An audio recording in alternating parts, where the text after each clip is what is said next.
Bab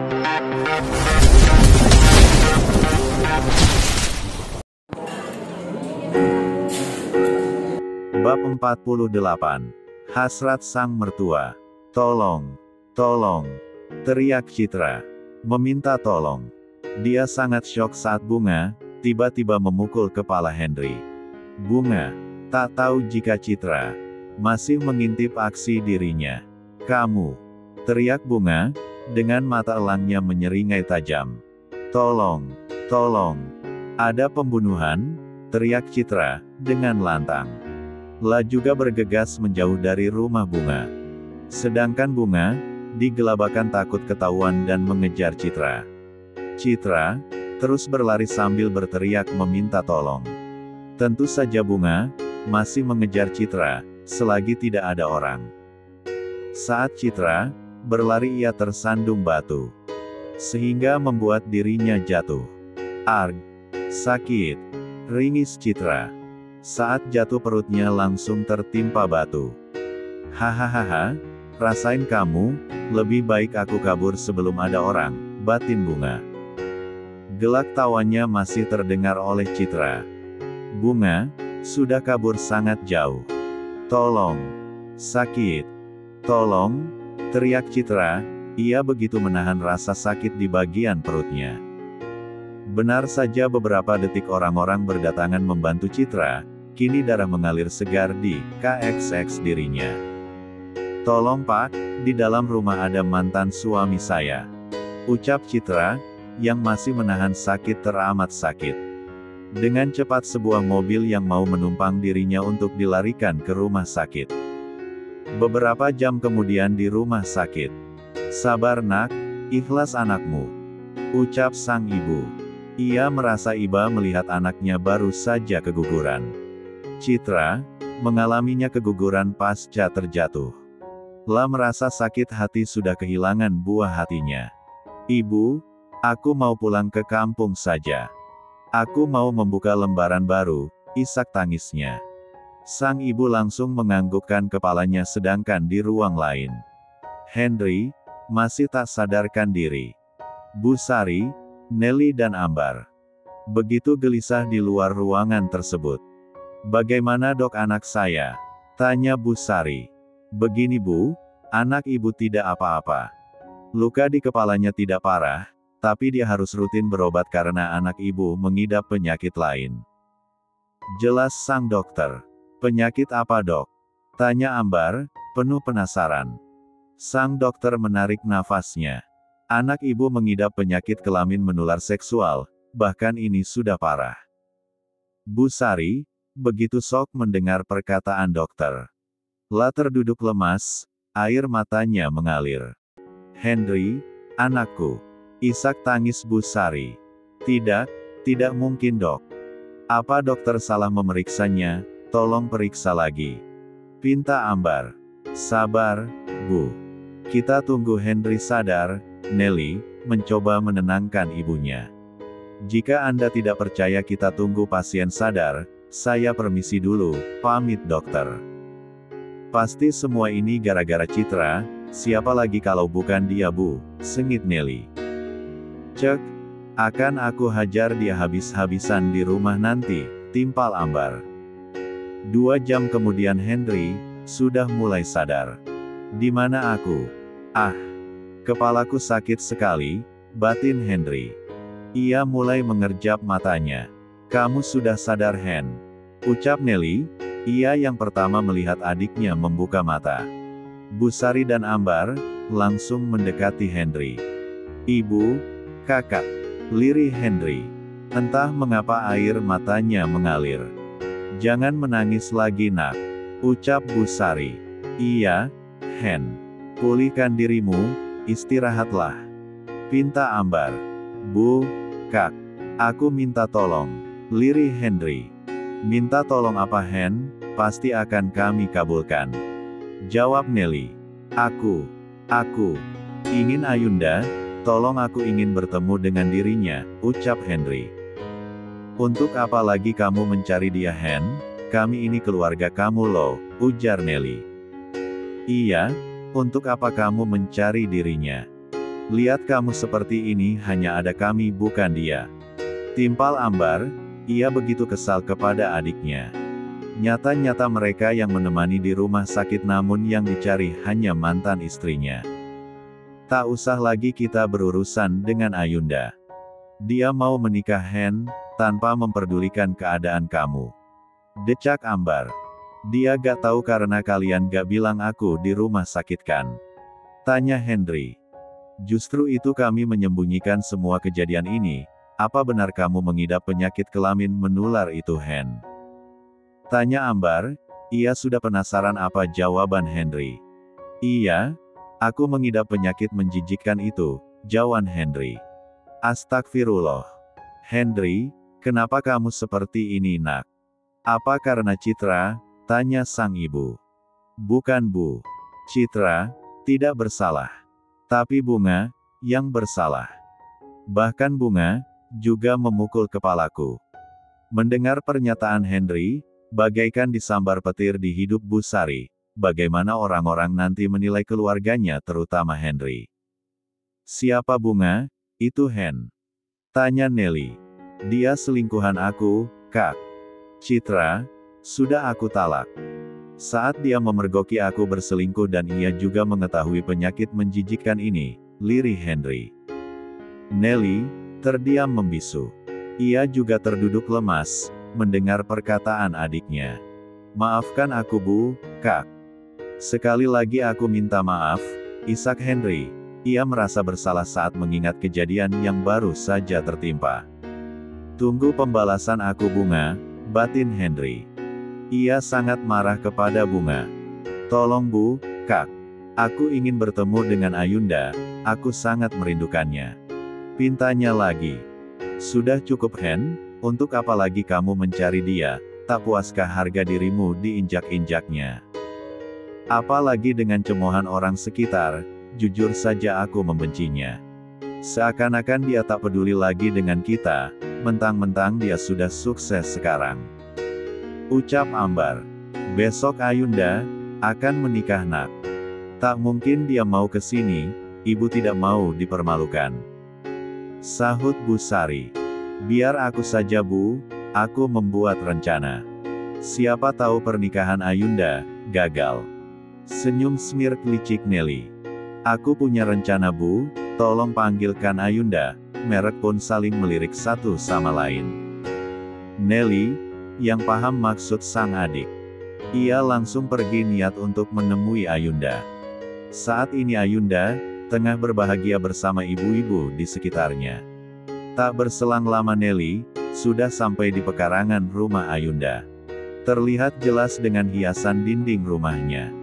Aku mau bicara sama kamu Yu, ucap Nelly, langsung ke intinya saja. Semua orang terdiam saat mendengar perkataan Nelly.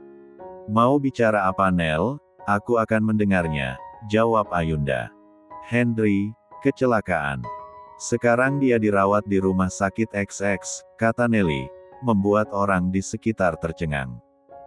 Kamu serius Nel? Tanya Bu RT.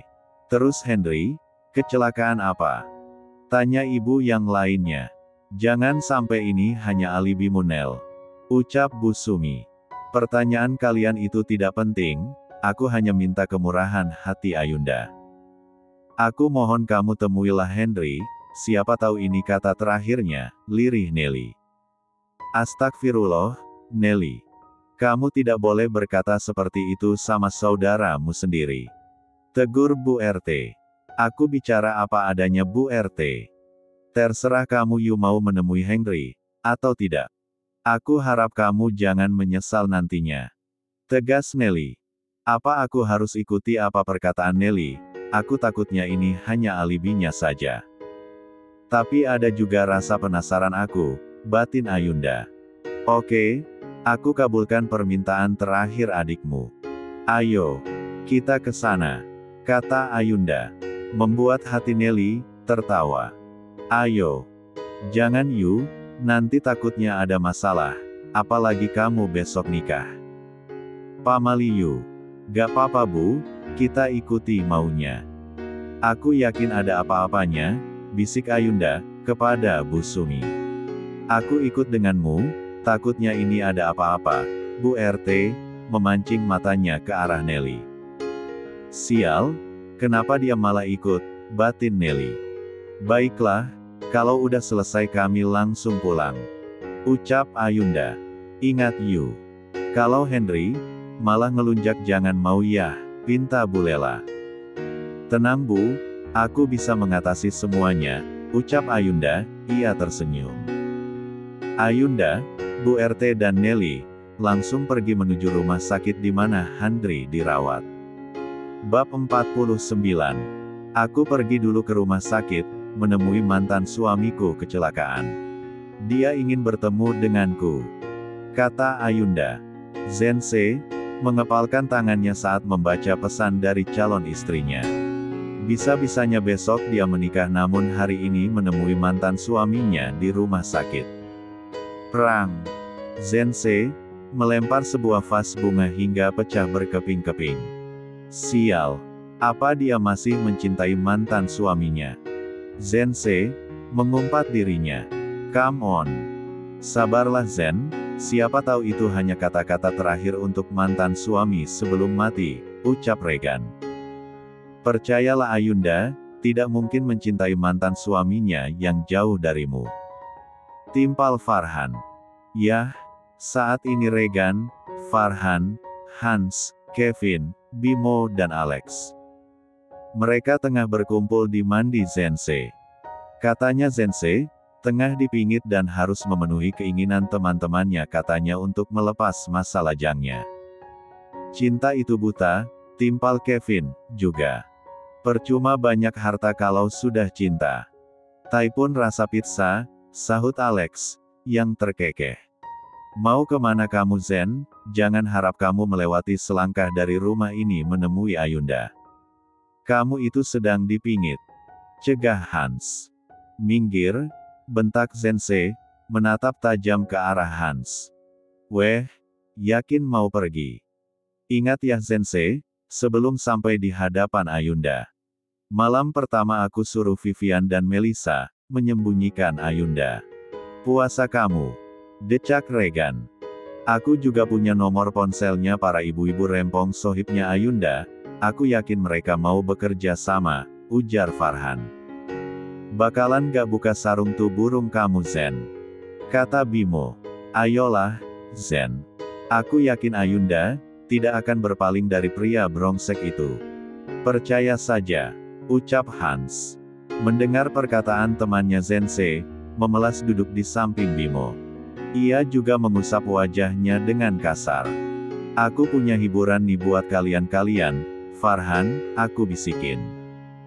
Ujar Regan, lalu membisiki di telinga Farhan. Farhan, seraya mengangguk kepala yang artinya setuju.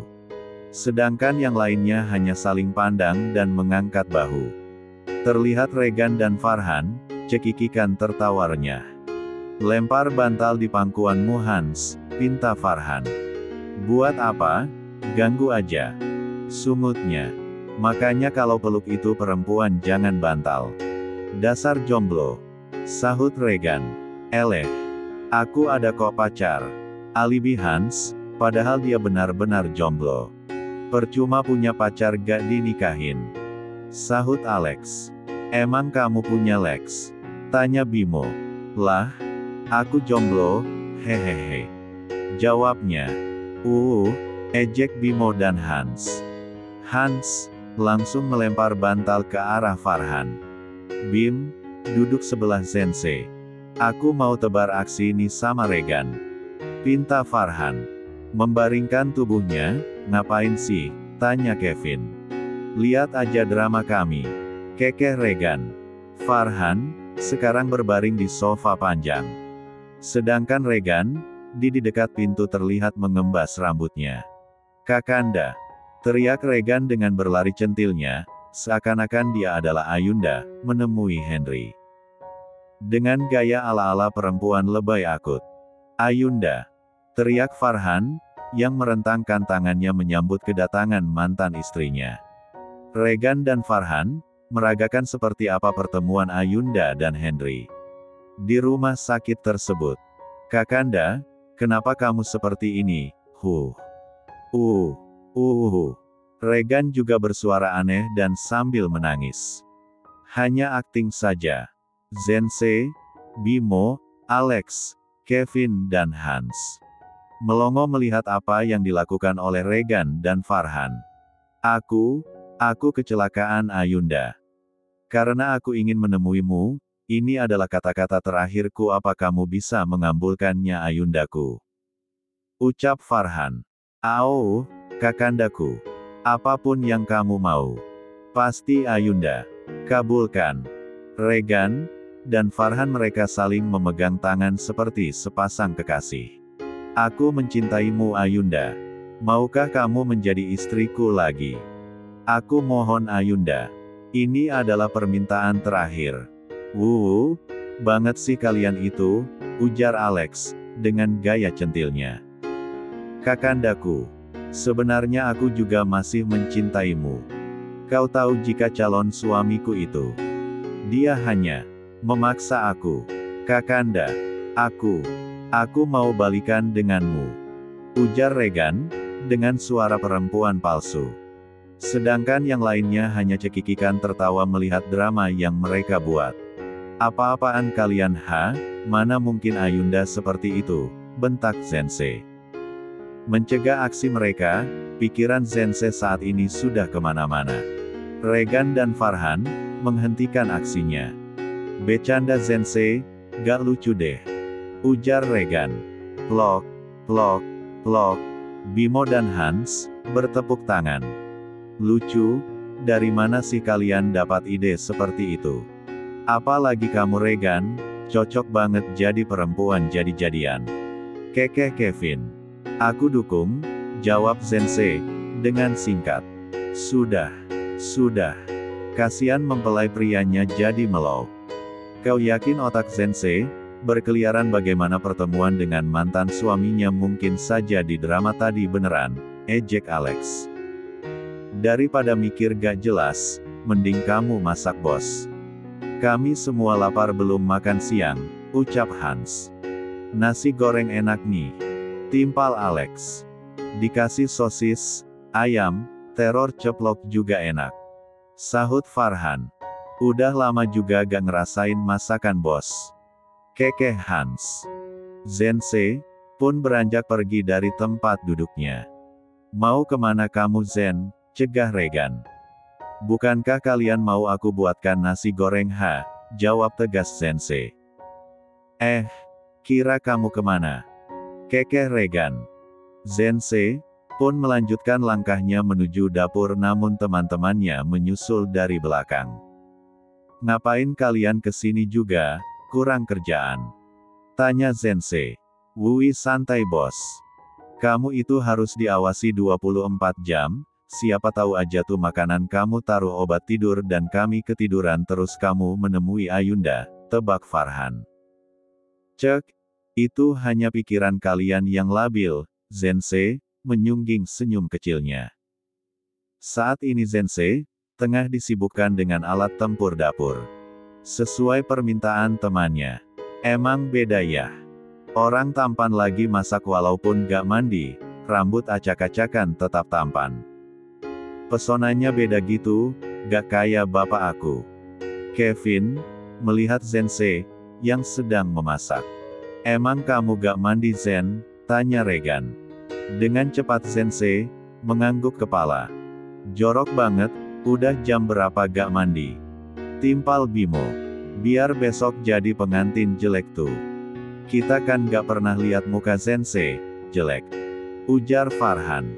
Ingat gak waktu kita camping di gunung masa sekolah dulu? Siapa sih yang masak telur tapi kompornya sampai kebakaran? Ucap Hans. Siapa lagi kalau bukan Farhan? Heran kan bukan telurnya doang yang masak tapi sama kompornya. Sahut Bimo. Ngeri benar kamu masak Far, kok bisa sih? Tanya Regan. Gak tahu juga sih.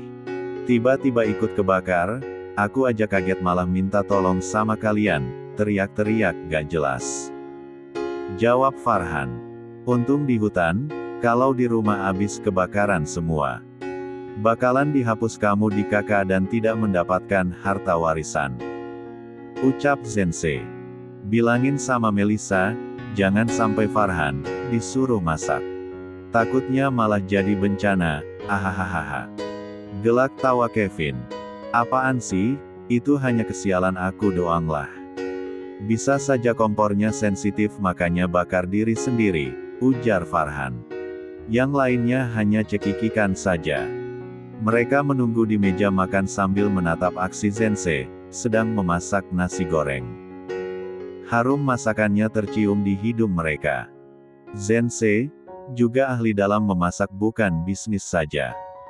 Dia sering membuat makanan untuknya sendiri jikalau di hari santainya, kecuali dia merasa lelah dan banyak pekerjaan barulah dia meminta dimasakkan oleh pelayan. Dia tinggal di mansion bersama paman dan bibinya.